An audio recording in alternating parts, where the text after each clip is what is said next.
Boa noite, pessoal. Bem-vindos a mais Diário da Crise. Hoje, dia 2/4/2021, 19 horas e 5 minutos. Estou com vocês hoje nesse feriado para a gente discutir a questão dos eventos durante a semana, ou seja, o feriado da Páscoa, do domingo e nessa sexta-feira. É interessante porque antes da gente pensar o início dessa semana, a gente tinha, eu e o Bicalho, pensar, assim, estruturado o Diário da Crise dessa semana para fazer uma análise, tipo uma aula, do que é o 18 para o Mário Tupiniquim, falar das frações de classe, explicar o que é o bloco do poder, explicar o que é a hipótese do 18 Brumário, a ideia do 18 Brumário do Marx, adaptado para a realidade brasileira, tá? E aí, quem disse que a gente consegue fazer isso? Porque o Brasil não deixa, assim, esse governo Bolsonaro e a nossa profunda crise institucional, a gente não deixa a gente avançar em algumas questões teóricas para apresentar para vocês aqui, para vocês entenderem muito dos argumentos, mas a gente fica isso para uma próxima aula, com certeza. Um abraço, Marcos, o Leandro também na escuta. O pessoal está chegando, e logo, logo a gente começa, porque não tem como fugir da nossa discussão, que foi a discussão da semana, né, que foi a crise militar. Mas que crise é essa? Né? Essas são algumas questões, eu acho que tem dois elementos que ficaram no ar ao longo de toda essa semana. Primeiro, né, se teríamos um golpe clássico, ou se as Forças Armadas estariam com Bolsonaro numa empreitada desse tipo. Dois, que é a ideia do desembarque dos militares do governo Bolsonaro. Tá? Eu acho que essas foram duas grandes questões que, na verdade, ao longo da semana, causou uma profunda tensão, uma profunda polêmica. Boa noite, Marcelo. E o pessoal está chegando aí. E por que uma profunda tensão? Né? Porque claramente a gente vive hoje um momento, né, de crise institucional, de avanço da pandemia, né, de um profundo momento de incerteza sobre o devir, quer seja, né, nós chegamos a mais de 3 mil mortes, né, com perspectiva de chegarmos a 4 mil mortes por dia, né, uma escala inimaginável mesmo no primeiro momento da pandemia no ano passado, no cenário, né, de deterioração econômica, de aumento do desemprego, né? Então, um cenário que de profunda incerteza, né, de profunda dificuldade, né, da trajetória do devir, do futuro, né? Ou seja, acho que isso é um momento importantíssimo. E por que eu estou ressaltando esse ponto, pessoal? Porque num momento desse tipo, né, muitas vezes nos agarramos ou no medo total ou na saída mágica, né? Ou no desejo da saída mágica. Ou seja, você tem um momento difícil, um momento no governo, o governo Bolsonaro, como eu já tinha alertado aqui para vocês, já seria muito difícil se tivéssemos um bom governo. Já seria muito difícil se tivéssemos instituições funcionando. Já seria muito difícil se tivéssemos quadros hoje desse governo com capacidade gerencial e com capacidade de implementar políticas públicas. Isso já seria muito difícil, dado que é a pandemia. Nós não temos nenhuma dessas três condições. Né? Nenhuma dessas três condições. E, ao mesmo tempo, numa conjuntura em que, como a gente já alertou aqui, o Bolsonaro, para manter a sua base, precisa o tempo inteiro gerar tensão, gerar instabilidade. Né? Essa é a estratégia do Bolsonaro desde sempre. Né? Balançar, balançar, balançar o barco. Porque isso, inclusive, reforça, né, a sua base, que precisa, e essa é uma característica que alguns vão denominar de protofascismo, de extrema-direita, essa característica, esse tipo de estímulo o tempo inteiro, de catarse diária, recorrente o tempo inteiro, para manter a sua base alinhada, para manter a sua base, né, conectada. Eduardo, por que você está fazendo essa discussão? Porque eu acho fundamental, né? Acho fundamental, né, entender o nosso momento histórico. E por que eu estou falando isso? Porque acho, né? Porque acho que boa parte das análises que foram realizadas, dado a crise militar, e essa crise militar é evidente que você tem uma tensão enorme, e você tem uma crise, porque é a primeira vez que 3 comandantes das forças pedem demissão, porque foi isso que aconteceu, né? É uma crise militar, mas agora explicar qual é o tamanho, qual é o efeito, qual é o impacto dessa crise. E mais ainda, né? Que no primeiro momento é todo o medo da questão do golpe clássico, a lá 64. Né? Então, essas são questões que a gente vai debater aqui, e por que eu fiz essa introdução antes de entrar na questão da crise militar? Porque acho que boa parte das análises, né, estão sendo movidas hoje muito mais pelo desejo do que pela realidade concreta nesse momento hoje. Né? Então vamos lá, e por que essa minha hipótese e algumas trajetórias? Primeiro, a gente, ao longo dessa última semana, o que estava certo na segunda-feira era que o nosso ministro das Relações Exteriores deveria cair, dada a pressão do Centrão, dada a pressão em determinados segmentos. A gente acorda segunda-feira, ao longo do dia, né? Cai o ministro das Relações Exteriores, mas também é demitido o ministro da Defesa. Um militar de carreira, né? O Azevedo, para quem não conhece, o Azevedo é um militar que sempre teve algum trânsito entre o sistema político. Esse trânsito, inclusive, para quem também não se lembra, o Azevedo foi, né, trabalhou com assessoria no Toffoli, no STF, né, em 2018, né, no momento de profunda, 17, 18, momento de profunda crise institucional que permanece, né? E a questão toda que se colocou foi o seguinte: qual foi o motivo, né, dessa demissão? E, por outro lado, a reação dos comandantes das forças entregando o cargo. Né? O que aconteceu? E é evidente aqui, pessoal, se você olhar as interpretações, as notícias dos jornais, cada jornal, cada jornalista cravava uma explicação específica, como se fosse possível explicar esse fenômeno como apenas um elemento numa determinada conjuntura. Pessoal, a gente vive desde o início desse governo tensões e rusgas entre Bolsonaro e os militares. Como assim, Eduardo? É só lembrar, no início desse governo, toda a discussão que a imprensa configurou, e boa parte também dos analistas, que existia um núcleo racional dos militares versus o núcleo ideológico dos olavistas / bolsonaristas. Como se eles fossem segmentos, frações à parte, né, com linhas, estratégias completamente diferentes. Isso é um grande erro analítico, e mais ainda, isso é um grande erro da interpretação, né, dos últimos 3, 4 anos do Brasil. E por quê?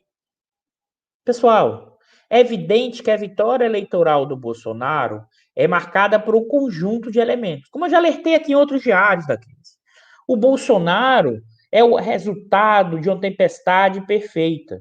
O Bolsonaro é o resultado de uma crise institucional. O resultado a vitória do Bolsonaro tem como elemento, tá, a implosão do sistema político, sobretudo a partir do efeito Joesley Temer. O Bolsonaro também capitaneou a ideia da anti-esquerda, capitaneou também a ideia do antissistêmico, mesmo ele sendo do sistema, né? Mas o Bolsonaro também foi um projeto de retorno dos militares ao poder. Isso tem que ficar muito claro, né? Muito claro. Em 2018, o candidato das Forças Armadas, e sim, em 2018, as Forças Armadas tinha um candidato, basta ver a atuação política do comandante do Exército, Vilas Boas, no tweet, na véspera da votação do HC do Lula, né? Que inclusive é proibido por lei a manifestação política, né, do comandante das forças, que ele é o representante institucional e quem fala pelo Exército. Por que eu estou ressaltando isso? Porque o Bolsonaro é também um projeto de retorno ao poder das Forças Armadas. Aí vocês poderiam estar me perguntando, como assim, Eduardo? Eles quiseram voltar ao poder? Sim. Né? Tem um estudo ainda de 2012, que é uma dissertação de mestrado do Major Denis, tá lá na PUC Rio, que ele vai fazer uma pesquisa de opinião, né, de ex-militares de militares que passaram pela AMAN, né? E uma boa parte desses militares se achavam com pouca representação nas instâncias de poder, com pouca representação em termos de status social, e que eles eram e se acham preparados, né, para exercer qualquer função gerencial ou política. Aqui eu vou reforçar, já falei isso, mas queria reforçar isso aqui, é o que o Manuel Domingos chama do trilema dos militares brasileiros. Eles não sabem se são da defesa, eles não sabem se são polícia, eles não sabem se são políticos.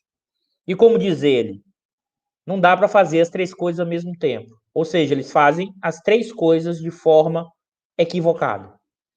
E nesse trilema, né, e nesse retorno, que acho fundamental, o retorno das Forças Armadas vieram ao poder, ao Estado Social, o que a Ana Pinido e alguns outros pesquisadores vão chamar do partido militar, tá? Não no sentido de um partido eleitoral, mas uma representação corporativa de interesse. Para quem não sabe, pessoal, tem que ter muito cuidado nas análises. Existe uma ideia de ordem, unidade, hierarquia muito marcante na formação do militar. Tá? Não por acaso, eu vou postar para vocês aqui o que é que foi tuitado há poucas horas, né, no tweet oficial do Exército. Né? Isso aqui é emblemático. É claro que, deixa eu mostrar aqui para vocês, né? O Exército, às 19 horas, o tweet oficial postou: antigo, atual e futuro comandante do Exército de Caxias, laços inquebrantáveis de respeito, camaradagem e lealdade. Exército Brasileiro, braço forte, mão amiga. Ou seja, aqui está o Vilas Boas, né? O comandante até o início do governo Bolsonaro, que foi durante o governo Dilma, o mesmo do tweet, que aqui eu acho fundamental, ele balançou as armas com o tweet, ou seja, ele atuou politicamente para o seu candidato. Ele colocou o seu candidato, não por acaso, o próprio Bolsonaro, né, na transmissão de posse do comando, vai dizer para o Vilas Boas assim: você sabe o que você fez. Né? E mais ainda, eu queria ressaltar aqui, no discurso de saída do Vilas Boas, né, na troca do comando, quando assume o Pujol, o Vilas Boas vai agradecer e vai dizer o seguinte: o Brasil está voltando para o seu curso natural. Que nós estávamos, a ideia dele é que nós estávamos fora de rumo. E os três responsáveis por isso, diz ele: o senhor presidente, o Bolsonaro, o Moro e o general Braga Neto, o interventor do Rio de Janeiro, né, durante 2018, tá? Durante esse período inteiro na intervenção na Secretaria de Segurança Pública do Rio de Janeiro, que naquele momento, né, tinha como ministro, com a forte, vamos dizer assim, influência do Etchegóin, né, nesse processo da intervenção. Eduardo, e aí a gente poderia estar perguntando, por que você está fazendo todo esse preâmbulo para entender esse processo? Primeiro, é evidente que o projeto, né, bolsonarista também foi um projeto dos militares. E o Manuel Domingos, ontem inclusive, na entrevista dele do Tutameia, e ele já falou isso várias vezes, eu vou repetir aqui o que ele falou, conversando pessoalmente com o Santos Cruz, né? O Manuel Domingos, vou replicar aqui a fala do Manuel Domingos. Ele fala: Santos Cruz, como é que vocês vão controlar esse doidão? Ele vai destruir aquele que foi expulso, né? Ele falou: não, nós vamos com certeza controlar, e vocês é que não controlaram o doidão de vocês, no campo da esquerda. E por que eu estou falando isso? O Santos Cruz, que achou que ia controlar o Bolsonaro, foi um dos primeiros a ser demitido da forma como foi demitido. Né? Ou seja, alguns acharam que ia ser possível tutelar o Bolsonaro. Os militares. Né? Os militares. Assim como também o pessoal da grana achou que poderia tutelar o Bolsonaro porque queria implementar uma profunda mudança no capitalismo brasileiro em prol do capital e contra o trabalho. Privatizações, reformas, só um parênteses aqui, a RILAN vendida por 1,6 bilhões de dólares e o TCU, né? E o próprio dado da Petrobras mostra que o preço dela seria 3 bilhões, só um parênteses, você vê o nível que a gente está chegando. A gente tem falado isso aqui, o Butin, né? No caso dos militares, eles achavam que iria o quê? Tutelar e comandar o Bolsonaro. Mas o Bolsonaro mostra que ele não é tutelável, porque ele tem, inclusive, uma lógica de extrema direita. E aí você vai dizer, mas Eduardo, ele é muito diferente do pensamento dos militares. E eu tenho argumentado aqui o tempo inteiro que a diferença é muito mais de forma do que de conteúdo. Como assim, Eduardo? O Bolsonaro, o Vilas Boas, né? O general que agora assumiu, o general Paulo César, se não me falha a memória agora, qualquer coisa vocês me corrijam no chat, pessoal, é, é, que numa entrevista no domingo passado mostrou que o exército estava fazendo lockdown, estava usando máscara, né? Todos eles, que sejam das forças todas, eles acreditam sim, como o Bolsonaro, que o maior problema do país é a esquerda. E por que a esquerda? Porque a esquerda divide. A esquerda cria ideia de classes. A esquerda cria ideia do caos ambiental. A esquerda cria ideia dos movimentos contra a discriminação racial, contra a discriminação de gênero, contra a discriminação da mulher. O Vilas Boas, numa entrevista ainda em 2018, uma em 18 e outra em 17, uma para o Roberto Dávila e outra para o Vila, né? E essa do Roberto Dávila, para mim, é emblemática. Eu até copiei, eu peguei e agora ficou mais claro pelo livro do Vilas Boas, né? Isso tudo, depois do livro, isso fica mais explícito. Mas ali, naquele momento, o que, é que já dava para enxergar? Qual é o pensamento desse pessoal? Na hora que tem os movimentos contra o racismo, aumenta o racismo da sociedade brasileira. Então, é isso que eles chamam do marxismo cultural. É tudo aquilo que modifica a ordem. Que ordem? Familiar, ocidental, cristã, assentada numa sociedade harmônica como a brasileira, no encontro entre o povo português, que é o Grande Rio, os outros braços desse rio, a população africana, a população indígena, como se vivesse em plena harmonia. Essa é a visão dos militares, mas também essa é a visão do Bolsonaro. Observe bem, tá?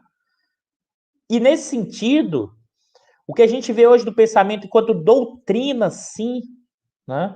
Sobretudo do Exército, a partir das ideias do general Avelar Coutinho, que lançou o livro dele, Caderno da Liberdade, que depois foi reeditado pela Bibliex do Exército, ou seja, pela Biblioteca do Exército em 2010, é a seguinte. Primeiro, e aqui Morad, uma brasilianista francesa que estuda os militares há muito tempo, também argumenta isso, e vários outros, né?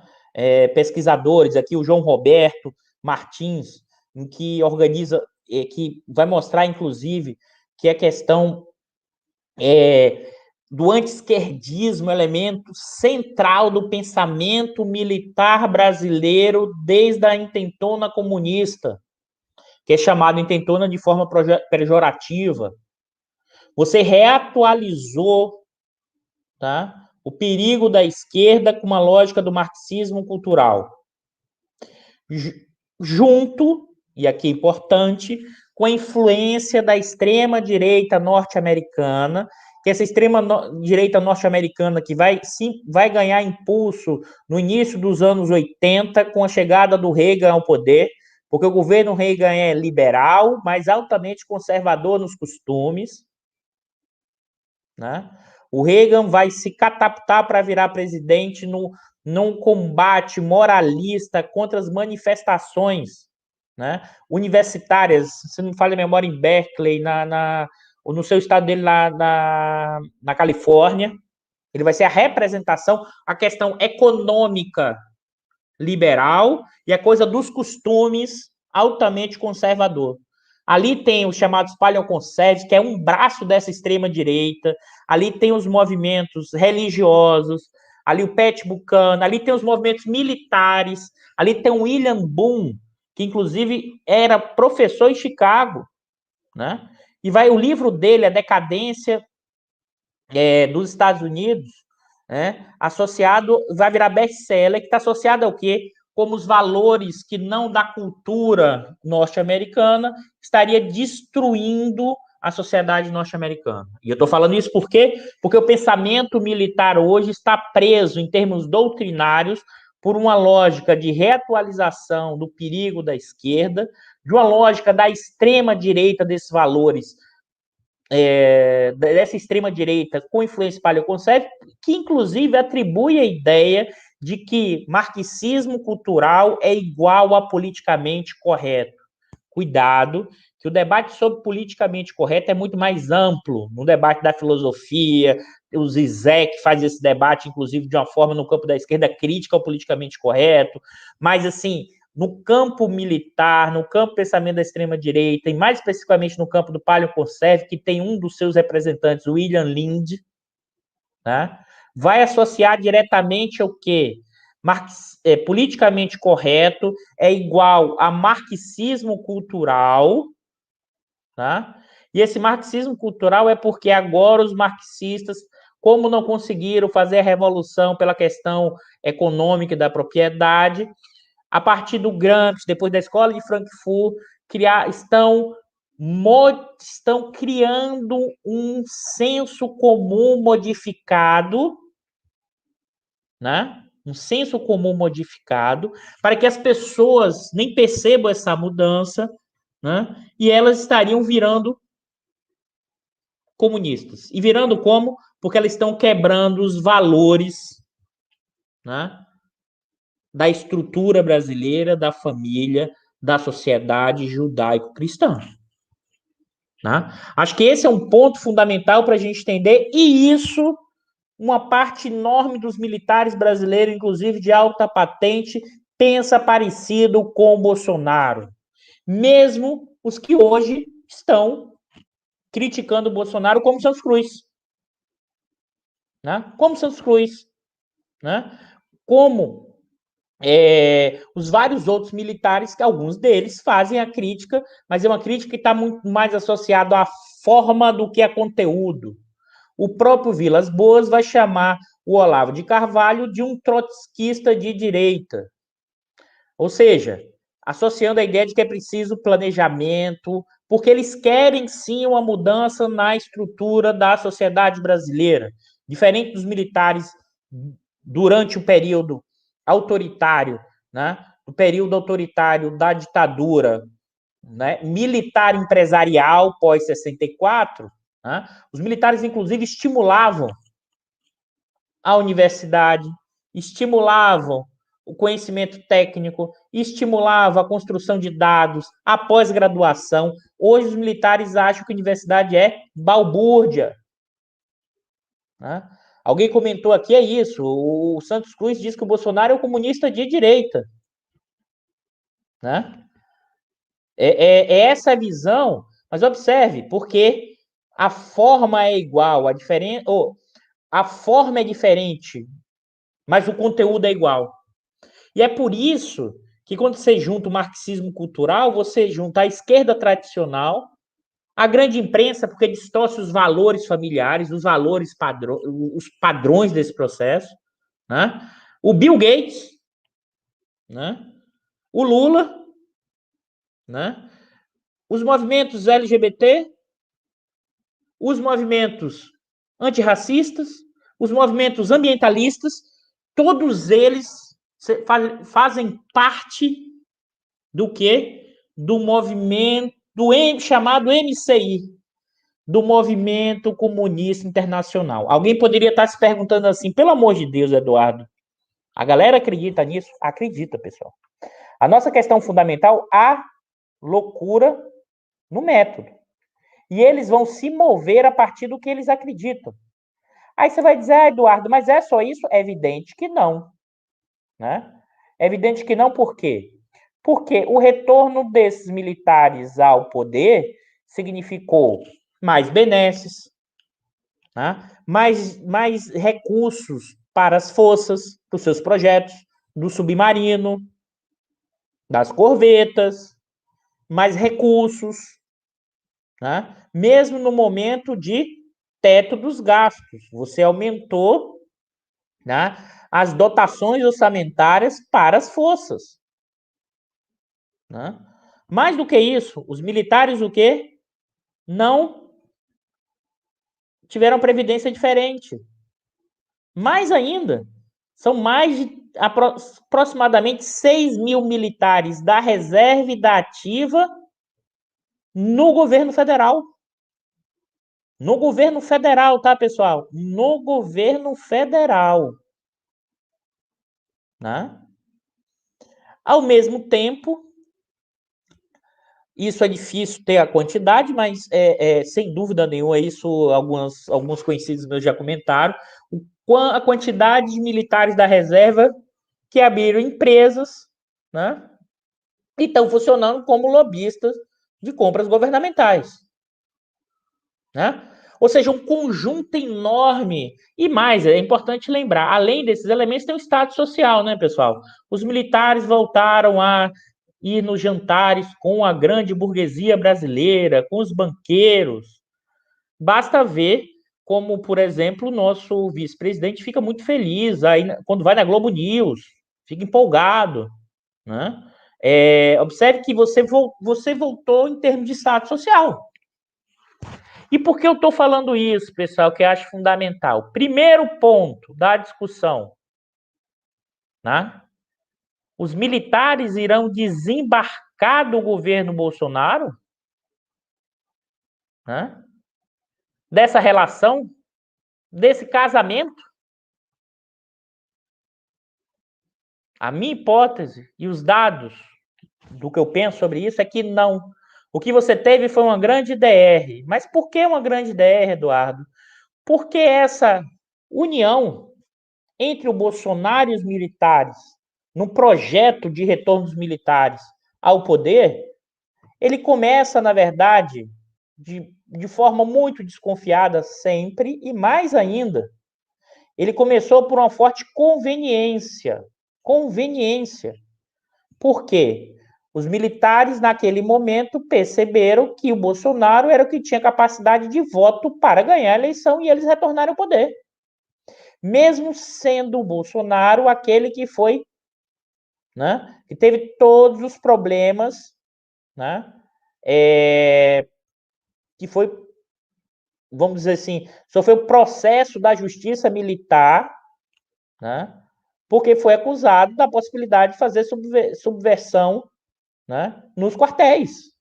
E que depois virou, né? Um representante dos interesses das forças militares no Congresso, quando foi para o Congresso Nacional, né? E que frequentou, ao longo dos anos 90, né, as formaturas, que esteve sim dentro dos quartéis, mas muitos, principalmente do alto comando, ficaram bastante assim, preocupados, né, de apostar no Bolsonaro para o retorno ao poder. Mas essa preocupação foi rapidamente por terra e a família militar foi junto com o Bolsonaro. E aqui outro elemento importante é a família no seu conjunto mesmo, tá, pessoal? E por que no seu conjunto? Porque, inclusive, como diz esses colegas que eu citei aqui, e aí o que estudam os militares há muito tempo, essa separação entre pijama e ativa, ela é muito, na dimensão que é feita, é equivocada. Porque o de pijama é aquele que vai ser o professor, né, dos da ativa, mas é mais do que isso, tem uma ideia de ordem unida. Então, essa separação, como se um não tivesse nenhuma influência sobre o outro, é um equívoco na questão da análise. Eduardo, então você está dizendo que eles não brigam? Não. Eu estou dizendo que eles têm os interesses internos, têm disputas, porque, inclusive, a vida deles é a disputa. É a disputa para subir na hierarquia, é a disputa para chegar a general. É cheio de rotinas e cheio de deslocamentos, porque não tem vaga para todo mundo. E hierarquizado. Né? Acho que isso é importante entender, por quê? Porque foi um encontro de conveniência nessa relação e que uma parte do alto comando achou que ia mandar no Bolsonaro. O Bolsonaro não é tutelável como os militares acreditavam, porque o Bolsonaro quer balançar o barco e virar o barco, se possível. E aqui não vejo nenhum problema em dizer, porque basta olhar os vídeos dos anos 90 do Bolsonaro. O Bolsonaro sempre foi anti-sistema, anti-democracia, e ele explicita isso o tempo inteiro. Né? Então ele quer balançar o barco. Né? E claramente os militares, nessa aí, no caso do Azevedo e do Pujol, fizeram uma linha de demarcação, fizeram assim um risco no chão e falou: Bolsonaro, daqui você não vai, que a gente não vai. Né? Demarcou uma linha. Mas não significa dizer que vai desembarcar do governo. E nem significa dizer agora que ele é o grande defensor da democracia. Como assim, Eduardo? O Jugman agora está na Folha de São Paulo falando que as Forças Armadas é uma instituição do Estado e com isso eles estão defendendo a democracia contra o Bolsonaro. Tá? Pessoal, novembro de 2017, naquele momento, o general Mourão vai à maçonaria, tá? De Brasília, no evento da maçonaria, e ao responder uma pergunta, imagine, você acha que esse ambiente era aberto? Completamente controlado. Aquela pergunta foi para o Mourão, endereçada, e que o Mourão liberou fazer essa pergunta, e ele queria fazer aquela resposta. E qual foi a resposta? Dado a nossa crise social, se as instituições não tomarem as precauções necessárias e medidas necessárias, teremos o dia D. E ele fala na possibilidade de uma intervenção das Forças Armadas para garantir o quê? A ordem, evocando o artigo 142. Que os militares fazem uma interpretação elástica do artigo 142, como se eles fossem um representante, né, vamos dizer assim, de um quarto poder, eles seriam os responsáveis para manter a ordem institucional, a ordem. Isso, eu vou fazer um parênteses aqui, isso tem a ver muito com a formação dos militares, porque eles acham que estão acima do bem e do mal. Só para vocês terem ideia, eles acham que a fundação do Exército é a Guerra de Guararapes.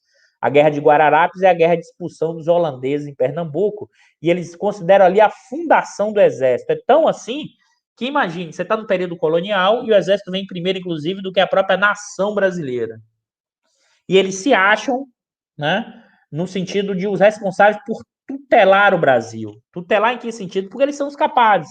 Eles são os mais dotados, eles são os melhores gerentes.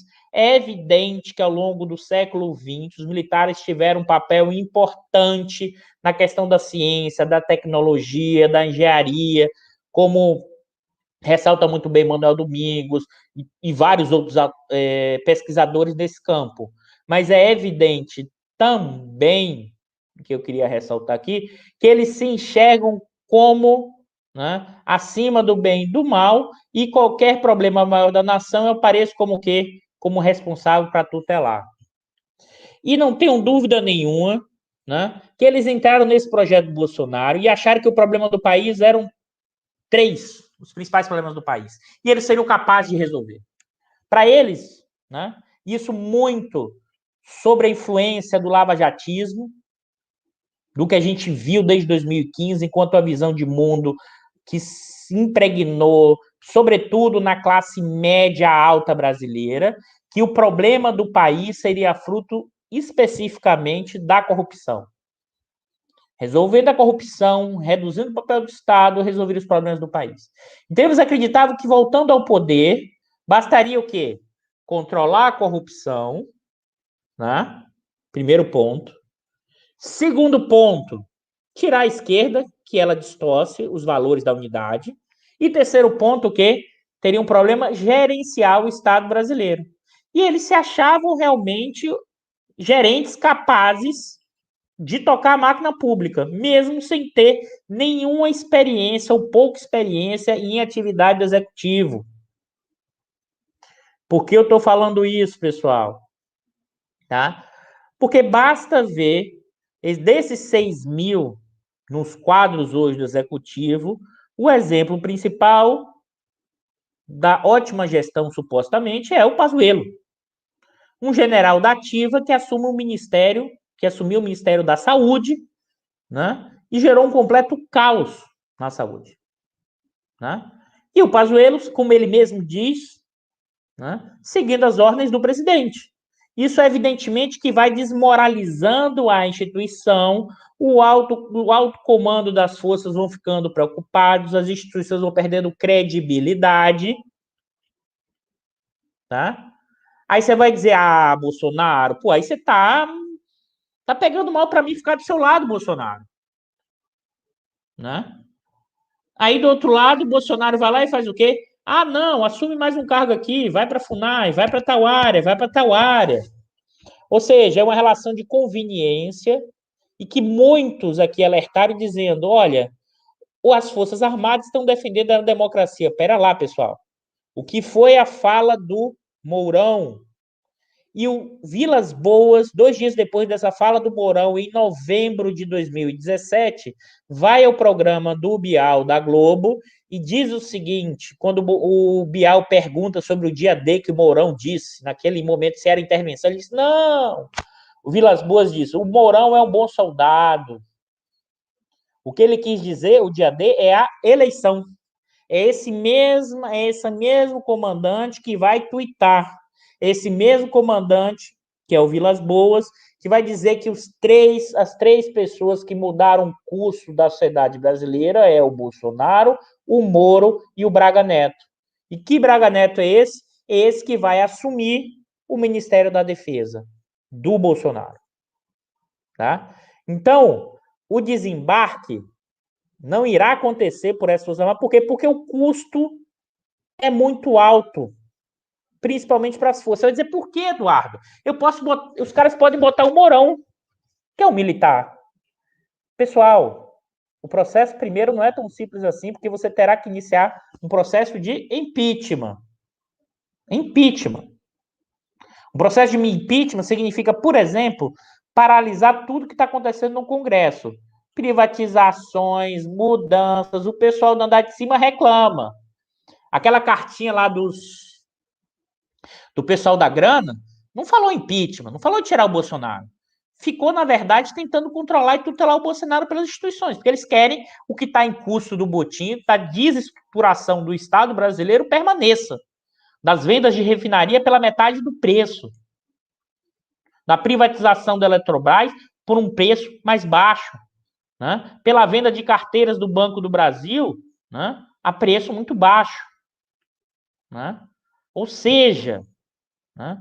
O custo, imagina, o impeachment, o custo da paralisação desse processo. Segundo ponto, vamos supor que, vencido esse custo, o Mourão assume com o processo de impeachment. Né? E quem diz que o Mourão eleitoralmente é viável para ganhar a eleição em 2022? Porque os militares não vão, eles vão lutar o tempo inteiro para não voltar aos quartéis. Eles não voltarão aos quartéis, eles continuarão na política. Isso é muito claro. Muito claro. Né? E o segundo elemento que é o efeito Lula, né? Depois do Lula voltar ao jogo. Imagine o impeachment desse do Bolsonaro, o quanto não fortalece o Lula. Sabe assim, o custo é muito alto. Então o pessoal está fazendo o jogo de cena, né? E vai permanecer com o Bolsonaro. Por isso que eu acho que essa visão de que haverá um desembarque ou que os militares colocarão o Bolsonaro num cantinho, né?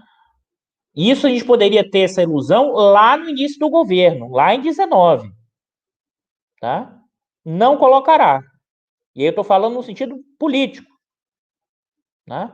Segundo elemento que eu acho fundamental para a gente olhar a trajetória, porque e aqui são algumas interpretações aqui do Pierre Line tem feito esse argumento, ele tem defendido e que você já teria um desembarque programado dos militares do Bolsonaro pensando numa terceira via. Né? Terceira via é essa, o Moro como candidato e o Santos Cruz como vice. Tá? Qual é para mim, eu acho que alguns militares sim estão pensando sobre isso. E o militar, como ele faz planejamento, ele olha cenários, né, pessoal? Então ele olha cenário A, cenário B, cenário C, cenário D, e ele vai vendo quais são as possibilidades de atuar nesse cenário. Quais são as maiores probabilidades desse cenário. Né? Pode até ter gente pensando nisso para permanecer no poder. Primeiro, acho difícil qualquer outro governo que não Bolsonaro, a quantidade de militares no Executivo Federal diminuirá. É evidente. É evidente. Tá? Nesse sentido, o que eu acho, na verdade? Eles podem até estar tentando, mas acho que aí a minha hipótese do meu cenário, não é o que eu acho, mas acho que eles vão desistir disso, por quê? Porque não acho que o Moro será viável com Santos Cruz eleitoralmente. Esse que é o ponto. Eleitoralmente.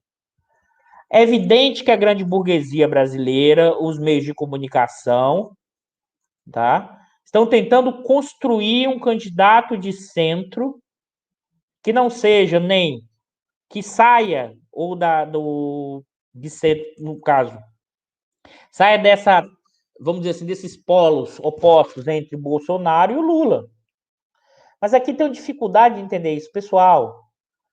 Qual candidato de centro no mundo está ganhando eleição? Qual candidato com um argumento liberal de venda de ativos, da ideia do não populismo, está ganhando no mundo? Né? Qual candidato hoje que não tem uma dimensão de certa radicalidade na mudança? Observe que até o Biden está tentando implementar algum grau de radicalidade na política econômica dos Estados Unidos. E mais ainda, uma parte da sociedade brasileira, sobretudo com a melhora da renda desde a década de 2000, passou a votar numa lógica da representação. Peraí, Eduardo, que história é essa? Coisa de ciência política. O que o Singer vai chamar de realinhamento eleitoral desde 2016, o que é isso? Trazendo para a nossa linguagem do dia a dia. Boa parte da população vota, a maioria da população, olhando uma representação dele naquele candidato. Se você pensar, o exemplo oposto disso é o Collor. O Collor era o caça dos anos 90, o caçador de marajás, andava de jet ski, fazia karatê, e a maioria da população mais pobre, 50% mais pobre, votou nele, porque a classe média, os meios de comunicação, os grandes meios de comunicação, tinha uma capacidade de induzir o voto direto dessa população, que hoje não tem.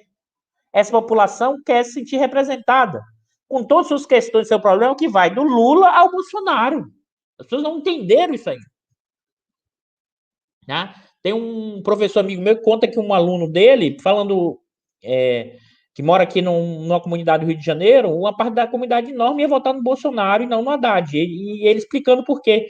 Porque uma parte não concordava com o Bolsonaro, mas entendia o que o Bolsonaro está falando, enquanto o Haddad as pessoas não entendiam. Tem coisa de comunicação, tem uma coisa de antissistêmico, então qualquer candidato desse centro, que não tem nada de antissistêmico ou de mudança, apenas um rosto bonito, ou apenas um candidato de programa de auditório, né, que não tenha propostas, né, de mudança, terá capacidade de tirar voto do Bolsonaro ou do Lula. Tá? Nesse sentido, observe a contradição dessa história aqui, tá? A burguesia brasileira, mesmo começando a desconfiar do Bolsonaro, com seus problemas de o início de alguma disfuncionalidade, algumas frações dessa, alguns setores, não tem candidato, pessoal, vai tentar construir o manifesto lá dos 6 presidenciáveis, né? Assinado a favor da democracia, né? Que junta Amoedo, Dória, o Ciro assinou esse documento, junta o Leite lá do Rio Grande do Sul, né? Junta 5 deles que todos estavam no projeto bolsonarista. Inclusive, Bolsodória, no Rio Grande do Sul também, né? O Amoedo também, né? Observe aqui, que eu acho fundamental entender, que existem custos, né? Custos, quer seja para o andar de cima, quer seja para os militares, de retirar o Bolsonaro hoje. Então, não acho que terá desembarque dos militares, essa tensão permanecerá. O Braga Neto entrou, e aí algumas perguntas eram, mas o Braga Neto é bolsonarista? Pessoal, hoje, boa parte das Forças Armadas, embaixo e em cima, das forças policiais, elas são bolsonaristas. O que não bolsonaristas, o que eu estou classificando como bolsonaristas? Eles acham que a esquerda é o problema, eles acham que o politicamente correto é o que está destruindo o país, eles acham que a corrupção é um problema, e eles acham que essa coisa do ambientalismo, da Globo, essas coisas, isso é coisa de marxista cultural. Agora, o que não significa dizer que as Forças Armadas e parte dessa visão de forças policiais irão embarcar numa aventura golpista do Bolsonaro. Isso é outra coisa. E pelos eventos, no caso das Forças Armadas, não. O que não significa dizer que eles estão fora desse jogo, eles vão se vender como os a favores da democracia. E eu sempre lembro a fala do Mourão em 17, falando da intervenção, da possibilidade de intervenção militar, e o Twitter do Vilas Boas. Todos balançando as armas para fazer política. E o Bolsonaro fazia o quê? Balançava as armas dos militares para dizer que tinha poder. E nesse momento, o que é que os militares falaram? Não, a arma é minha, eu vou balançar se eu quiser. Você não fica toda hora balançando a minha arma, não. Né? E é bom lembrar que com a questão, é mais alinhado ao Bolsonaro, logo os comandantes serão mais alinhados e podem um processo de igual pessoal. Esse tipo de lógica que foi construída não vai rolar, não é assim que funciona. Eles já marcaram uma linha, mas eles vão sair. Essa DR vira uma separação? Não. Não por quê? Porque os custos, sobretudo para as Forças Armadas, é enorme, porque ele não tem uma saída. Acho que a terceira via lógica Moro, Santos Cruz não é viável eleitoralmente, então eles perderiam todas as boquinhas, todo o status social, tudo que eles ganharam nos últimos 2 anos. Então eles vão se agarrar a isso sim, mesmo com todos os impactos que isso possa provocar. Tá? É evidente que eles vão desembarcar se a gente gerar um grau de confusão da pandemia social muito maior do que a gente está vendo hoje. E acho, e aqui é importante, que o Bolsonaro se movimentará, tá? Para manter a sua base eleitoral. Se movimentará como? Né?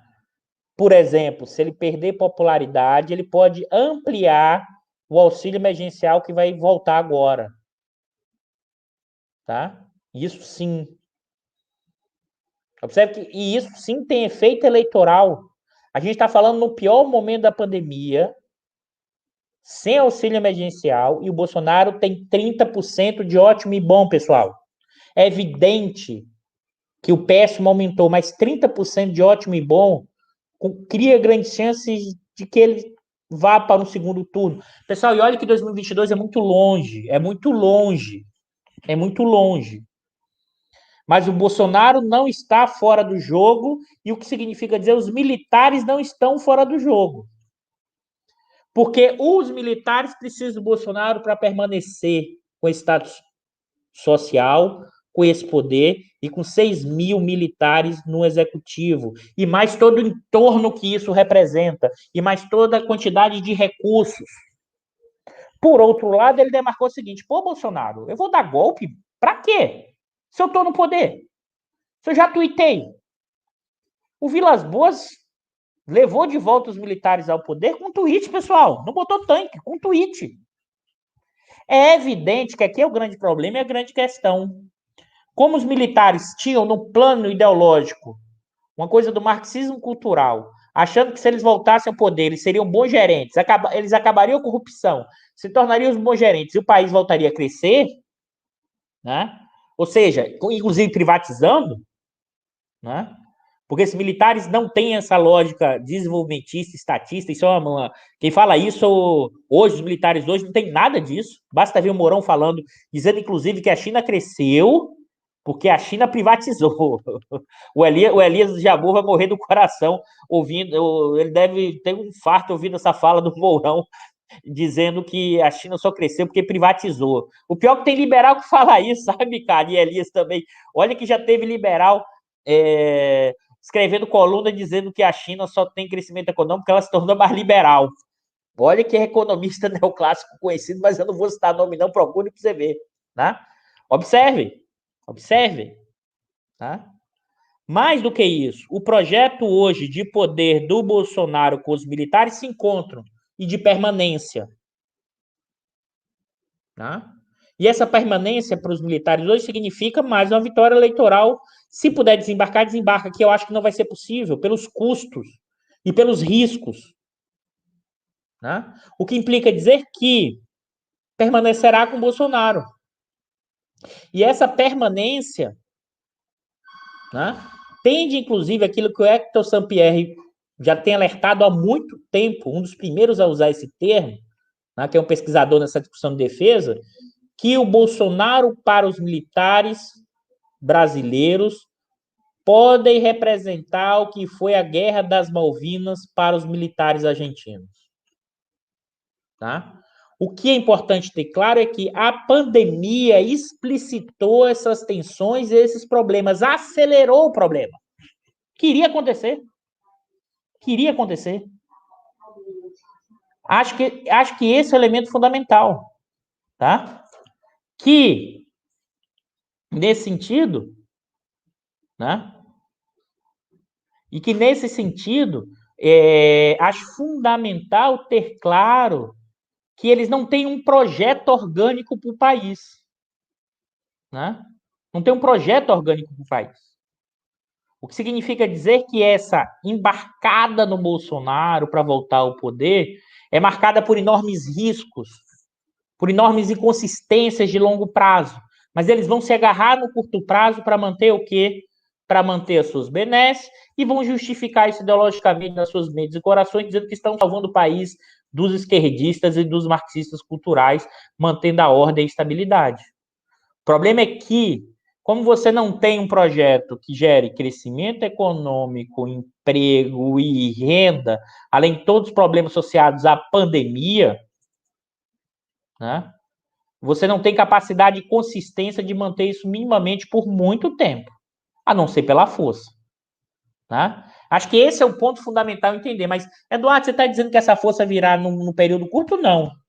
O que eu estou dizendo é que hoje, né, os militares não entram num golpe clássico. E eu estou dizendo que hoje os militares não desembarcam no governo Bolsonaro, apesar de ter feito uma linha de demarcação. Eles vão entregar os 6 mil cargos, pessoal? Porque não é só da reserva, não, tá? É da ativa também. Eles vão deixar os ministérios? Não, não. É evidente que os militares, né, não estão gostando desse tratamento. É evidente que a pandemia mostrou um problema na gestão do Bolsonaro nessa área de saúde. É evidente que o Pujol, né, quando solicitou o lockdown dentro das Forças Armadas, e aí no caso do Exército especificamente, e a máscara, ele está salvando a família militar, ele está salvando os seus. Né?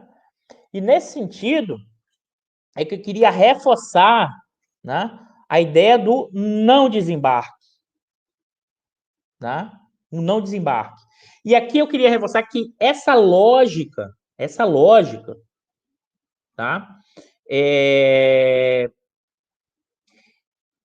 Que se do lado dos militares eu não enxergo o desembarque, do lado do andar de cima, hoje eu também não enxergo esse desembarque.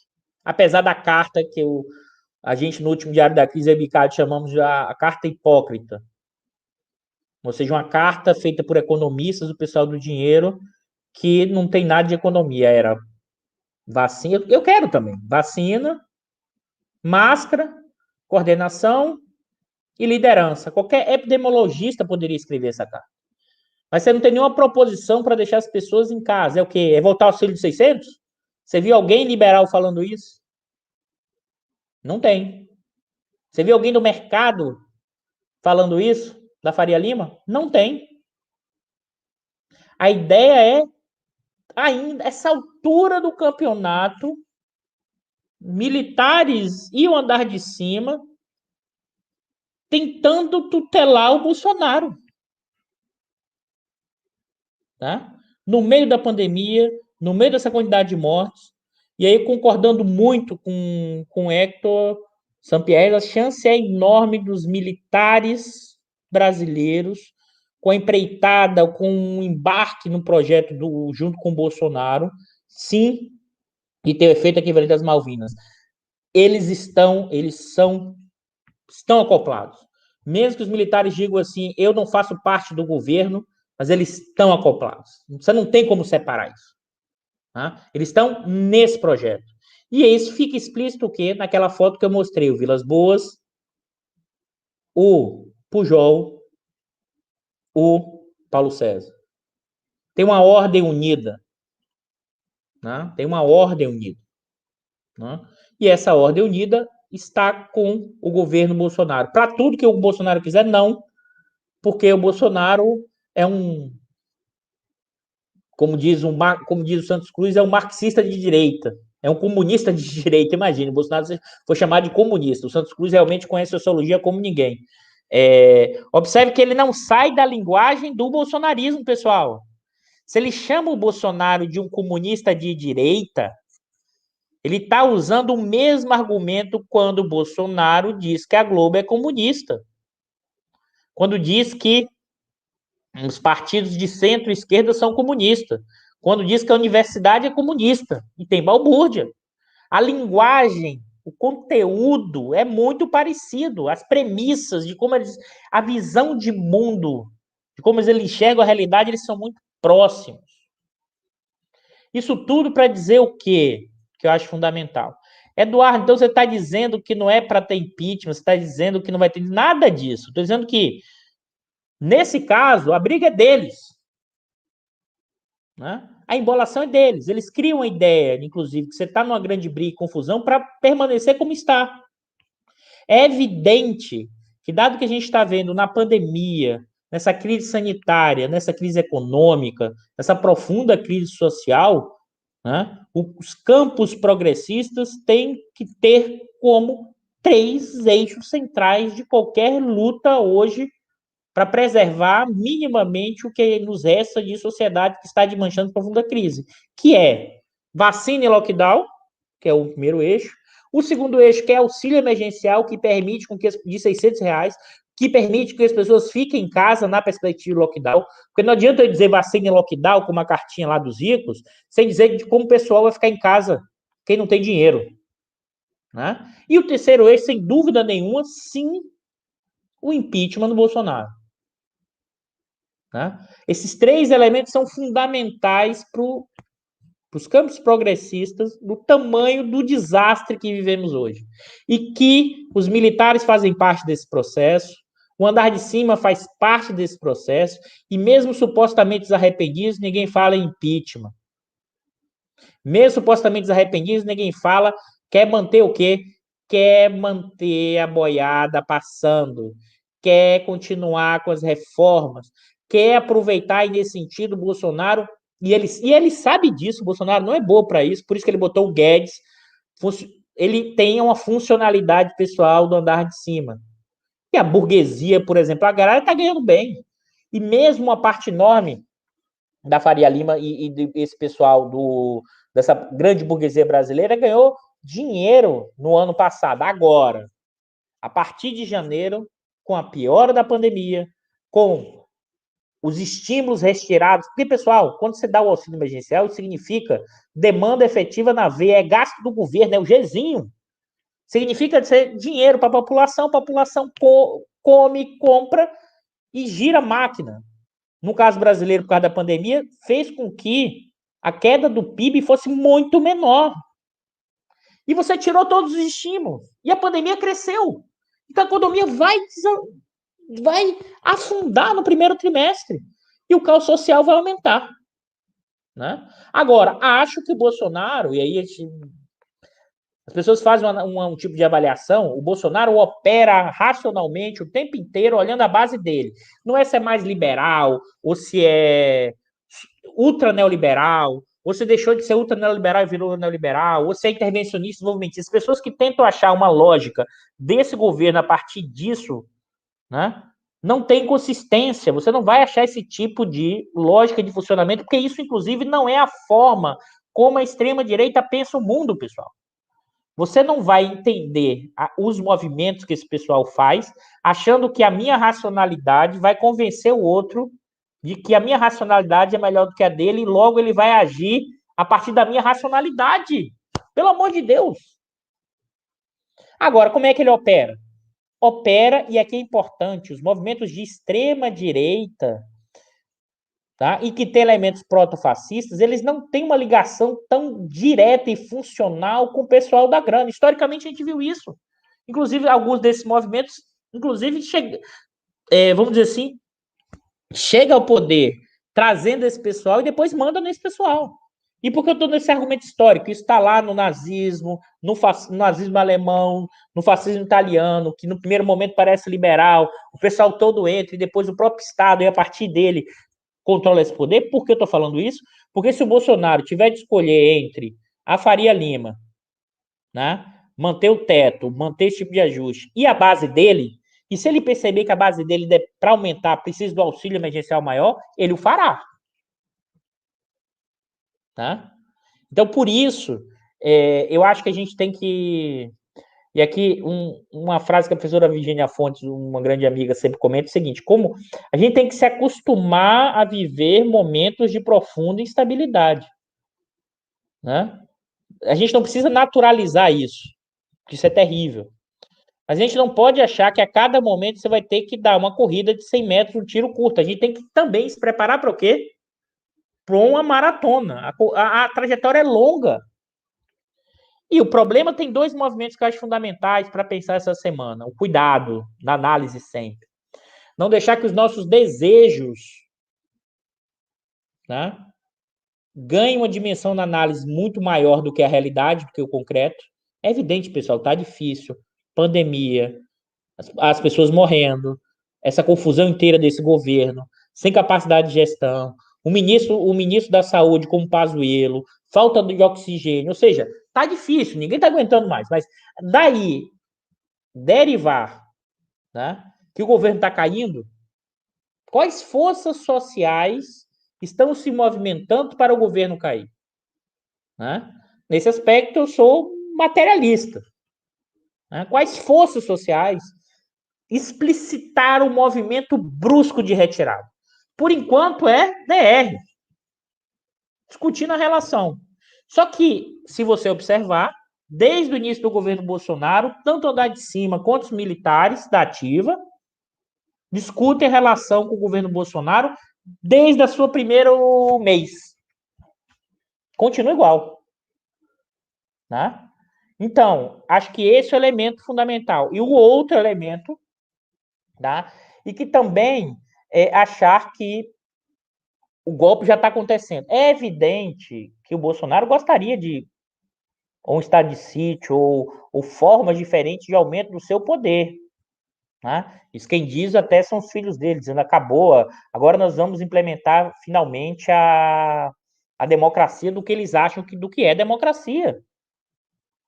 Que reinterpreta a Constituição, é evidente. Agora, o quanto você tem forças sociais para isso, o sinal é, dos militares nesse momento, não.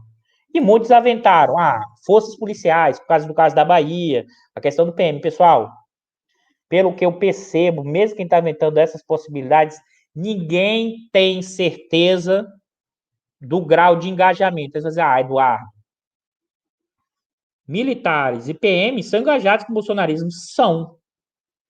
Pensam ideologicamente, são conservadores? São. Tem lógicas parecidas com essa coisa do marxismo cultural? Tem. E mais ainda, pessoal, em qualquer lugar do mundo, que seja aqui, em qualquer país do mundo, forças policiais e militares são conservadoras. A escolha, inclusive, desse tipo de atividade, ele é conservador. A questão toda é o quanto as forças civis têm capacidade de controlar as forças militares. Aí, e por que eu estou querendo chamar a atenção disso? Porque há uma diferença enorme entre, né, se conectar com as ideias de extrema direita e a partir daí criar uma coordenação, uma atuação para coordenar o movimento entre as PMs para fazer um tipo de golpe à la Bolívia. É muito mais complexo do que isso. E se essas pessoas vão topar também. Porque a gente tem que lembrar sempre o seguinte, né, pessoal? Na rede social, todo mundo fica mais forte, mais valente, vai fazer a tomada de poder. Tem que lembrar os custos disso. E se não dá certo? Tá? Então o fenômeno é mais completo. Aí alguém poderia estar me perguntando, mas Eduardo, você está dizendo que não tem risco? Não, eu não estou dizendo isso. Eu estou dizendo que o risco é maior nessas questões policiais, isso pode acontecer. Acho que pode acontecer alguns movimentos descoordenados, algumas maluquices. Tá? Mas nesse momento, né, não acho que nem o Bolsonaro, nem as Forças Armadas tenham uma lógica, organizacionalmente ou movimentos, uma configuração de um bonapartismo. O que é isso? Uma capacidade de concentrar, centralizar poder, que é a capacidade de reduzir os espaços do outro e concentrar poder a partir ou da questão militar ou do bolsonarismo a partir de um movimento golpista. Eu não enxergo isso. Você está descartando isso, Eduardo? Não. Por isso estou dizendo, a nossa trajetória é, tá, de maratona, não é de corrida de 100 metros, mas de vez em quando você vai ter que fazer a corrida de 100 metros. E você está dizendo, então, não tem saída, Eduardo? Está tudo dominado, está controlado? Não. Porque a história já nos mostrou, por maior que seja o grau de controle, quer seja das Forças Armadas, quer seja do andar de cima, não há a ideia de que há sempre um controle, uma ligação, o tempo inteiro, que você controla todas as peças do tabuleiro. Isso, para mim, é limitado, porque isso é eliminar a ideia do materialismo histórico. Mas é mais do que isso. A história também é influenciada por elementos que não coordenamos e controlamos. E mesmo andar de cima, e mesmo segmentos que têm poder, se fosse assim, né? Os estamentos do período feudal, dos proprietários de terra, não perderiam seu poder se eles controlam tudo o tempo inteiro. E é por isso que a ideia dos 8 Brumário, que em algum momento a gente vai trazer teoricamente, e que eu tenho seguido nos últimos tempos, é que em determinadas situações históricas, e sobretudo em crises, o poder de Estado separa do poder de classe. E esses segmentos não conseguem controlar tudo da sociedade, né? E, nesse sentido, há sempre caminhos abertos para transformações e modificações, e o campo progressista, eu acho que no caso brasileiro a gente está numa quadra histórica expressiva, vamos dizer assim, numa profunda encruzilhada histórica, mas aqui encruzilhada histórica não vista apenas como uma ideia de bifurcação, dois caminhos diferentes. Eu acho, na minha visão, tá? Que é o momento em que o futuro, a ideia é o Brasil, o país do futuro, o futuro chegou e não era aquele esperado. E você vai ter que recompor, reestruturar, reconfigurar esse país, quer seja mudando o que é a defesa brasileira e a questão da relação entre o civil e o militar, mas não só, reestruturando o Estado, reestruturando os vários setores, do setor de petróleo, do setor energético. Ou seja, temos uma tarefa de reconstrução do país e essa reconstrução passa necessariamente pelas formas como a população vai se inserir nessa luta. E essa população não está passiva, né? Essa população hoje já subsiste, já vamos dizer assim, ela já nas frestas é mais isso, ela já reexiste, se reinventa numa pandemia e ela encontra formas de luta no dia a dia, nos processos das conexões. Porque senão fica parecendo que ou está tudo dominado ou que a população é passiva diante do processo, e ela não é, tá? Então, acho que isso é fundamental para pensar esse movimento e um pouco da minha interpretação. Eu sei aqui, quando eu for para as perguntas, nesse momento, tem algumas divergências com várias interpretações, com várias pessoas que eu respeito muito, mas são olhares diferentes sobre o fenômeno e faz parte, inclusive no meio dessa crise profunda, né? A ideia de olhares diferentes sobre o fenômeno eu acho fundamental. Então, um pouco de provocações, dado o que é a minha interpretação dos processos, né? E alguns desses autores da questão militar, estou lá no livro organizado pelo João Roberto Martins, que é Os Militares e a Crise Brasileira. Uma boa parte do que eu citei aqui, outros também estão nesse livro, que vale muito a pena vocês adquirirem. Vamos lá, né, Bicalho? Vamos para as perguntas, questões. Eu sei que deve estar aqui pegando fogo, porque eu fiz. Tem várias leituras diferentes de muita gente que eu gosto muito, mas é assim que funciona o olhar, o conhecimento e os processos.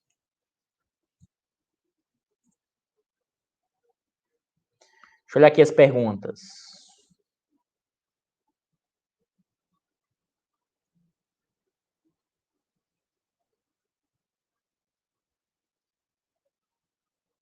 Cadê você, seu Bicalho? Tá.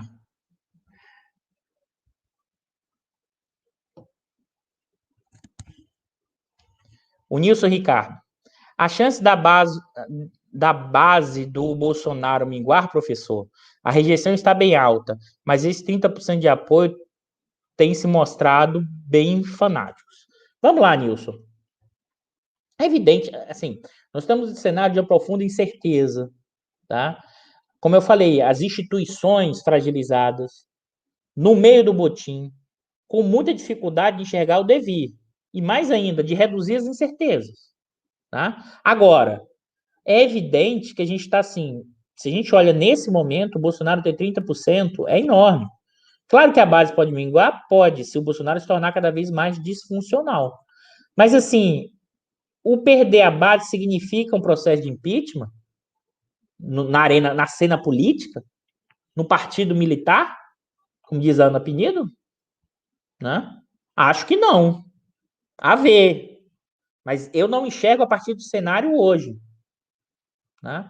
O Bolsonaro pode perder popularidade? Pode.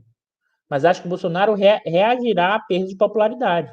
Eu sei que está muito longe de 22, muita coisa pode acontecer, mas acho que o Bolsonaro tende a permanecer, né, como candidato viável da extrema-direita, dos setores de direita, para 2022, tá? É um pouco isso, Nilson.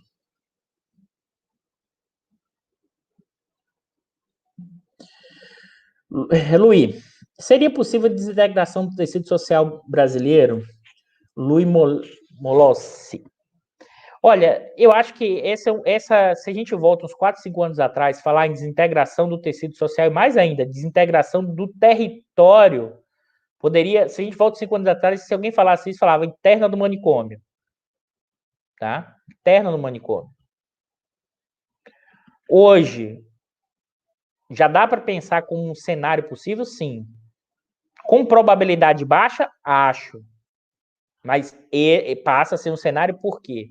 Se você não muda a rota desse tipo de desintegração, se você em algum momento não recompõe as estruturas institucionais,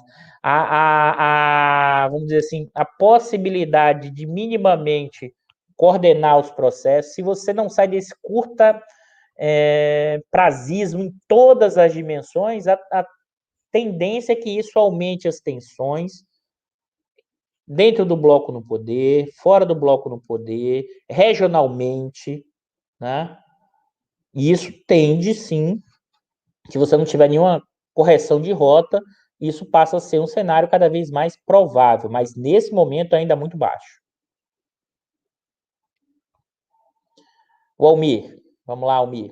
Quais ações do futuro governo progressista propor reforma no sistema educacional paralelo militar e quais os caminhos políticos para que isso aconteça? Almir, isso aqui eu vou me aproveitar até de uma fala da Ana Pinedo lá no 247, também dos estudos dela que ela realiza sobre a questão da formação militar. Eu acho que, assim, os militares, em quase todos os locais do mundo, têm muita dificuldade de ceder à formação militar.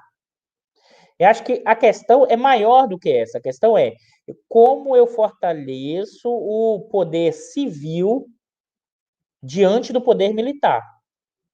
Né? Porque senão fica parecendo que é só a questão da educação. Observe, a questão da educação em quase qualquer militar do mundo, ele não concede ou diminui muito pouco a interferência dos civis, dos paisanos, na formação. Né? Agora, o que a gente precisa fazer, e aí eu tenho estudado os militares nos últimos tempos, mas costumo dizer que eu não sou um especialista dos militares, eu tenho falado disso, passei a estudar os militares nos últimos 4, 5 anos muito mais, porque eles voltaram à cena política, porque eles voltaram a ter uma influência fundamental na questão estatal, mas os colegas que eu conheci nesses últimos anos, nessa empreitada desse campo, apontam algumas mudanças importantes, né, na relação entre o poder civil e o poder militar. O Manuel Domingos, por exemplo, aventa a possibilidade de não ter mais alistamento obrigatório, de reduzir contingente. O Hector Sampierre fala o tempo inteiro que é preciso aumentar o poder civil diante dos militares e os militares têm que ter o papel de defesa. Nada da questão de política e nada da questão de polícia. Eduardo, os militares não podem ter direito à política, pessoal. Os militares têm as armas, é o poder armado. A capacidade de balançar as armas deixa todo mundo alucinado. Olha o que aconteceu essa semana. Né? E olha o que foi o nosso histórico na nossa formação brasileira. Né? Olha o que foi o regime ditatorial militar empresarial, como o Dreyfus bem destacou há muito tempo. Não foi um projeto só militar, militar empresarial. Tá? Então, é evidente que também precisaria mudar na questão da formação e da educação, mas normalmente isso é quando você muda depois, é quando você já mudou antes para fazer esse processo. Então, é de partida nessa questão que você resolve os problemas, pelo menos é um pouco do que os colegas me passaram sobre isso. A Milene, professor, como os militares ocupando. Professor, com os militares ocupando milhares de cargos, os partidos e Centrão poderiam se cansar dessa tela militar e tentar devolvê-los aos quartéis? Não, Milene, eu acho que tem sim já uma disputa de ocupação de espaço. É evidente. Então, a reforma ministerial serviu para colocar alguém próximo da negociação, que eu esqueci agora o nome da deputada, indicada pelo Centrão. Tá? É alguém do Lira ali. Como é o nome da deputada? Vocês colocam aí para mim também, que agora eu esqueci. É tanta informação que a gente vai guardando, mas ela vai fazer a negociação política. E tirou alguém militar desse. Então, assim, é sempre ocupação de espaços. É evidente que o Centrão quer mais espaço. Né? A Flávia Arruda, isso mesmo. Obrigado, Éder. O Éder Medeiros colocou aqui pra gente. A Flávia Arruda. A Flávia Arruda. Ó, Bicalho, estão perguntando aqui para você sair dos bastidores, Bicalho. O Bicalho mandou avisar, pessoal, que ele só vem de 10 em 10 programas, tá? No programa 60 ele volta. Esse Bicalho é folgado, fica aqui nos bastidores, entendeu? Não quer aqui ficar na linha de frente. Vamos lá. Então, observe o que acontece, né? Vai sempre essa disputa agora. Daí que o Centrão vai querer colocar de volta os militares. Pessoal, os militares eles entraram na cena, eles tiveram mais status social, eles se acham capazes, eles não vão voltar. Eles voltaram para a política. Eu acho que será um processo longo desse retorno aos quartéis. Um processo longo. E é bom lembrar que o período de 85 a mais ou menos 2000, aí a data, alguns vão dizer que é 14, outros vão dizer que é 15 ou 16, que é o retorno dos militares à política num padrão mais forte. Isso é uma exceção na trajetória brasileira desde a proclamação da República. É uma exceção. Né? Então, nesse sentido, e acho que a gente tem que voltar e mostrar o seguinte: olha, militares. Porque senão fica parecendo o seguinte: os militares são uma instituição de Estado, não são governo. Mas como é que o comandante do Exército faz um tweet e atua diretamente para eleger o seu candidato? Ué, não é instituição de Estado? Só vale ser instituição de Estado quando não me é conveniente? Quando é conveniente eu não sou? Né? Então, esse discurso dúbio, né?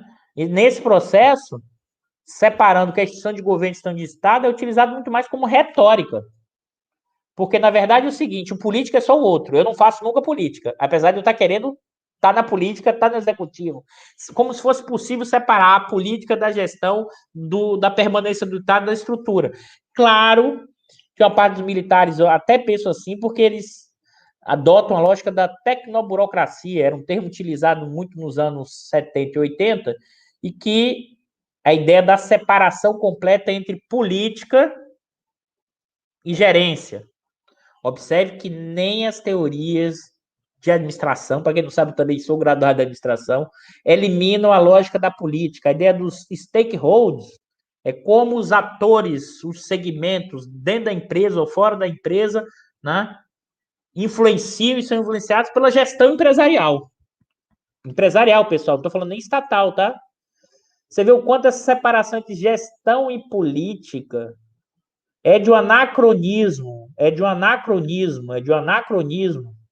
impressionante, que está na visão militar, mas que está também em boa parte da burocracia brasileira hoje, inclusive da burocracia das estatais.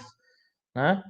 Como ali eles fossem os ungidos, ou seja, ali eles são os técnicos e não tem nenhuma ligação ou conexão com o país, projeto, nação, o interesse público, a despeito de ser funcionário público. Então, é bem complicado. Vamos lá. A Marjane de Andrade. E a volta do Lula à cena política? É um dos pneus do caminhão desgovernado que furou? Marjane, acho que essa metáfora é ótima, né? Você assistiu, acho que o Diário da Crise, o que a gente estava, eu e o Elias, acho que há 2 programas atrás. Eu acho que a volta do Lula é, sim, um pneu furado.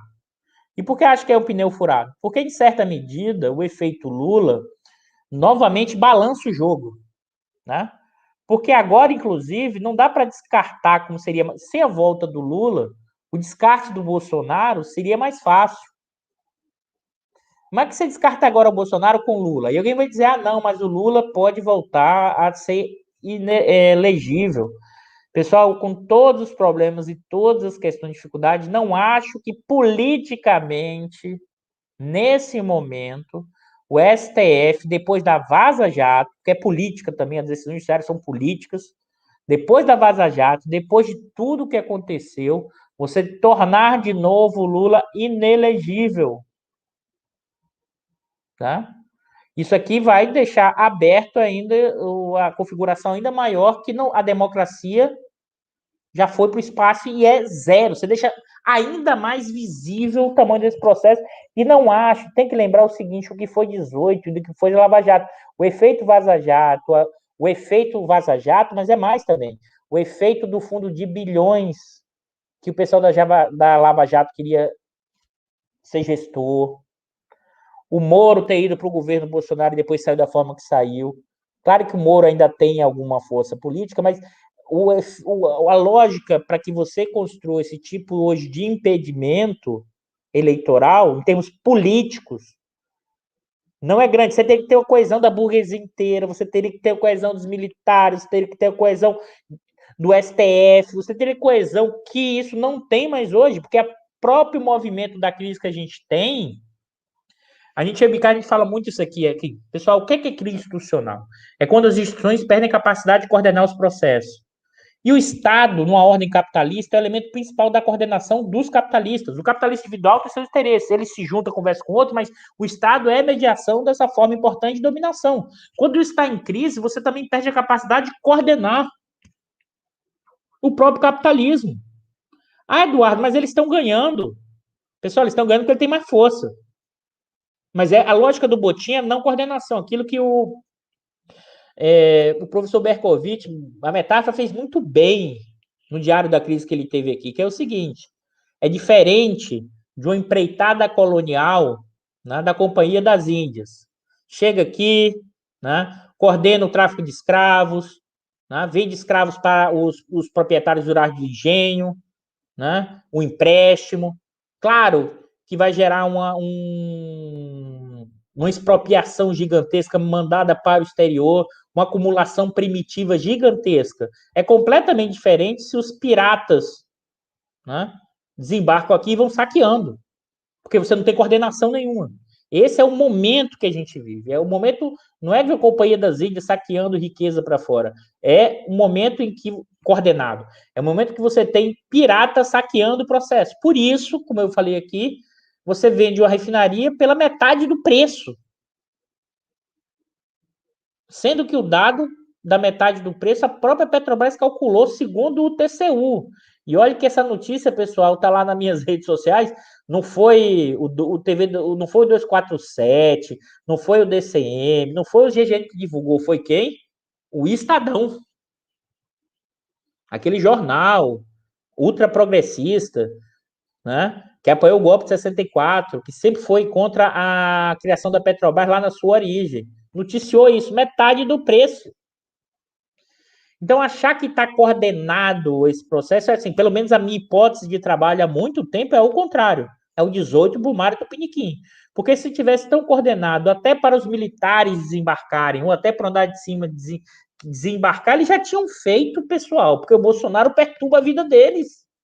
Se os militares hoje conseguissem ficar no poder, eles mandando, a partir da questão dos militares do processo, eles já teriam descartado o Bolsonaro. É meio lógico esse raciocínio, tá, pessoal? Se eu dar de cima e o Bolsonaro, se fosse tão disfuncional, já tinha descartado. Se fosse fácil, eles já tinham feito, pessoal. Tem um custo dos movimentos. Né? Não é trivial. Né? Porque se tivesse tudo coordenado, tudo tão ajustado, a boiada já tinha passado muito mais. Né? Não tinha tido o efeito Joesley Temer. Né? Mais ainda, o Bolsonaro não era o candidato da grande burguesia brasileira, mas era dos militares. Né? E se fosse agora, se fosse assim tão fácil, tira o Mourão.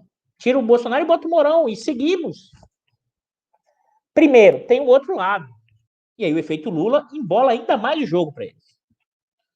Como é que você viabiliza o candidato de centro, né, liberal, vendendo as coisas? Sem entregar nada. Com a proposta em abstrato. Né? Então, observe, a volta do Lula embola o jogo, não significa que mesmo a vitória do Lula, o jogo está ganho. É por isso que estou dizendo, é maratona, é disputa, é uma profunda que é desestruturação das instituições que minimamente coordenam o processo. E quando isso coordena, é quem tem mais força vai exercendo o seu poder para deslocar o outro no curto prazo. E eu realmente acho que mesmo o campo progressista da esquerda ainda tem muita dificuldade de olhar a realidade a partir disso. Eu até entendo, porque como o momento é muito difícil, normalmente você faz o quê? Tá, você prefere enxergar a realidade. Ah, deixa eu ver minhas séries lá dos aplicativos de streamer. Vamos lá, vamos ver uma. Já que é do mundo aqui, não quero. Mas tem uma hora que você não tem. Por quê? Porque vai chegar em você. Não tem como. Né? Os processos da forma de estruturação que você está, você não. A ideia que não vai chegar em você é completamente fora do padrão. É uma irracionalidade. Né? Helder Medeiros. Edu, você não acha que o relatório final da Comissão da Verdade, no final do primeiro mandato da Dilma, já fragilizada, não foi o erro tático que desagradou os militares? Realmente, assim, os militares, um dos elementos fundamentais.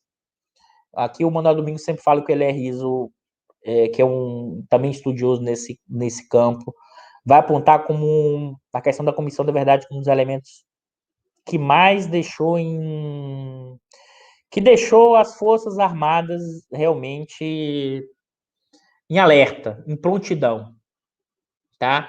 Eu acho que se a gente olha o governo Dilma, né, tem alguns momentos, e eu não estou dizendo que não era para fazer a Comissão da Verdade, não é isso. Mas é em qual momento, em qual trajetória, né, em qual dinâmica, né? Você tem que ter muito claro que quando você faz determinados movimentos, tem ações, tá? Acho que o campo da esquerda, aí vai para o PT e outros campos da esquerda, não tinham, assim, por não levar em conta, é que isso que eu já discuti aqui, a questão imperialista, a questão como a luta de classe assume no Brasil, como se dá as estruturas desse pessoal da grana no Brasil, como Chico de Oliveira vai falar que é o jeitão, que é o caráter desses setores dominantes brasileiros, ou seja, o caráter desse pessoal da grana, que é o jeitão, que burla as regras, né, para se manter no poder de qualquer jeito. Então, o golpe de 64 é um golpe militar empresarial, tá? Então, nesse sentido, tá, é fundamental ter claro que é fundamental ter claro que nessa lógica de operacionalização, talvez no final do governo, quando o governo já estava fragilizado, saiu o resultado, é um erro estratégico. Isso é início de governo. Depois de 2013, o governo Dilma foi perdendo popularidade, mas não soube lidar com aquela dinâmica. Né? E mais ainda, os governos progressistas não entenderam o que são os setores dominantes e mais, como determinados movimentos de sucesso geram problemas e reações. Né? Um documento oficial do governo, lá em 2009, do governo Obama, né? Um documento estratégico já apontava que os elementos fundamentais para a trajetória mundial na década seguinte era a questão do pré-sal e a questão do combate à corrupção. Esses foram os instrumentos que eles utilizaram aqui. Né? E mais, grampearam, né, agências de inteligência. E é evidente, pessoal, é a hierarquia do governo norte-americano, essa história que o Deep State faz sozinho, nesse caso, é sobre ordem do presidente. Tanto Biden como Obama sabiam tudo o que estava rodando. E sabiam sim, porque ali tem a ver com os interesses da cidade norte-americana, dos capitalistas norte-americanos, que se intercruzam, né, com os interesses das corporações norte-americanas, com os interesses dessa burocracia estatal norte-americana, que também lá faz porta giratória. O pessoal sai da defesa, vai para o Google. Sai do Google, vai para a defesa. Sai do setor de petróleo, como Dick Cheney, vai ser vice. A porta giratória sai do Banco Central, ou seja, porta giratória que tem aqui, tem lá também. Essas inteligências, essas informações vão estar imbricadas no papel do Estado norte-americano, nos interesses de determinados setores, e gerar instabilidade. Né? Naquele caso, mexer com a questão do leilão do pré-sal. é também reduzir a influência da relação com a China. E acho que a gente não entendeu que quando você tem um movimento, você tem reações. Da mesma forma que você tem uma seção social e as taxas de lucro passaram a cair das grandes empresas a partir de 11 e 12, essa burguesia ia reagir, pessoal. Olha a reação dessa burguesia ao longo da nossa história do século XX. Qualquer movimento trabalhista que melhore um pouco o salário, essa burguesia reage de forma brutal, como a gente já falou aqui. Então, hoje eu sei que tem muitos comentários, tem muita gente aqui. A gente poderia ficar debatendo muito, mas hoje é sexta-feira, feriado.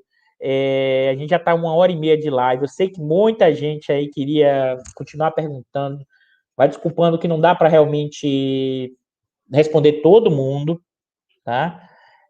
Mas aqui, novamente, é importante ter isso muito claro. Aqui é a minha interpretação dessa lógica, e quando a gente faz uma outra visão, ou de outros colegas, de outros intérpretes, não significa dizer que é uma desqualificação ou não. Na verdade, são um olhar diferente sobre a realidade, e é fundamental o olhar diferente sobre a realidade para, inclusive, aperfeiçoar, pelo menos eu penso assim, a minha interpretação.